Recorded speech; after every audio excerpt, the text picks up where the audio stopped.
All right, we're here in the Microsoft booth with Gary Schare, and he's going to show us some of the device experiences. How you doing, Larry? Show us what are we looking at here? Well, we've got a whole bunch of different device experiences here in the booth where our ecosystem partners have built great new products that take advantage of new features in Windows 7. So at this end, we're showing network media devices. And so these are devices that are essentially able to play music and video coming from Windows 7 using the new Play To feature built into Windows 7. Nice. So over here, we've got a brand new LG TV, just earned the compatible with Windows 7 logo. So when you see a TV with the logo, that means it's able to accept a stream coming from Windows Media Player. So over here we have our Win 7 machine.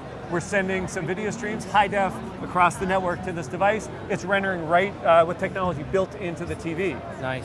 Now over here, we've got this Sharp monitor. This is really just acting as a monitor. So what we're using here is this Western Digital WD TV, a little set-top box you can add to any television in the house, and we'll turn it into a DLNA compliant digital media renderer. Cool. So this will work with everything from your 19-inch box all the way to your 72-inch, high-def plasma.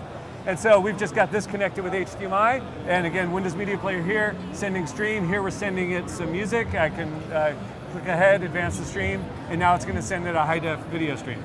Very cool. All right, so another really cool device we have here is our LG network attached storage. Also earned the compatible with Windows 7 logo. So what does that mean? That means this is a digital media server. So now we get to what we call the 3-box model. So if I come back over here, if I click this stream here, this is a piece of content that actually lives on that network attached storage. Windows 7 is telling the device to stream it to the Western Digital box. So we can put our media server in the closet, use any PC to control the stream, and now the server's doing all the hard work. Great. So what are we looking at here?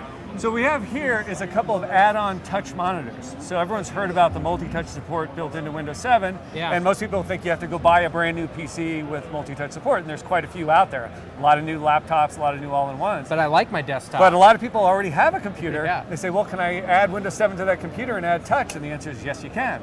And so here's a monitor from Dell and another from HP, and these essentially just connect up to existing PCs. So these are connected up to these laptops up here. These are not touch laptops, but these are touch monitors. And so now I have touch support just by click over here, launch the Windows Media Player, and I get full touch support now on an existing PC. This one also has a really slick built-in webcam. It's really nice. This one I think runs around $450. The HP over here, about $300 to add touch to an existing PC. That's not too bad. It's like a regular monitor. Yep. Now we're into our device stage area of our device experiences. And so we'll start with printers. We have a printer from Canon and a printer from Kodak.